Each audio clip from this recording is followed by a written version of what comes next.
تازہ ترین ویڈیوز کے لیے چینل کو سبسکرائب کر کے بیل آئیکن اور آل نوٹیفیکیشن پر کلک کریں تاکہ آپ کو ملے ہر خبر سب سے پہلے۔ السلام علیکم ناظرین، اب تک کی اہم ترین خبروں کے ساتھ حاضر ہوں۔ آپ کو بتائیں، حکومت بلوچستان نے 9 اضلاع کو آفت زدہ قرار دے دیا۔ اس حوالے سے نوٹیفیکیشن بھی جاری کر دیا گیا۔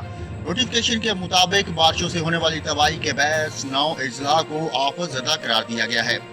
نوٹیفیکیشن میں جن اضلاع کو آفت زدہ قرار دیا گیا ان میں صوبت پور، پشین، گوادر، آوران، واشک، بارکھان، پنجگور، لسبیلا اور قلعہ سیف اللہ شامل ہیں۔ نوٹیفیکیشن میں صوبے کے دیگر 9 اضلاع کے مختلف علاقے بھی آفت زدہ قرار دیے گئے اور ٹک ٹاک سٹار حریم شاہ اور ان کے شوہر بلال شاہ کو مبینہ طور پر ترکی میں گرفتار کر لیا گیا۔ کورٹ کے مطابق ترک پولیس نے حریم شاہ کے پاس سے بھاری مقدار میں سونا اور رقم برآمد کرنے کے بعد اس جوڑے کو ایئرپورٹ سے حراست میں لیا ہے اور ابھی ترکی میں تفتیش جاری ہے۔ رپورٹ میں یہ بھی بتایا گیا کہ اس جوڑے کو ترکی سے مسقط جاتے ہوئے گرفتار کیا گیا۔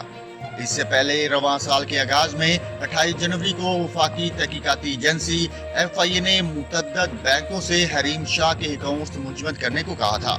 حریم شاہ کو منی لانڈرنگ سے متعلق ایک ویڈیو کی قانونی کارروائی کا سامنا کرنا پڑا تھا۔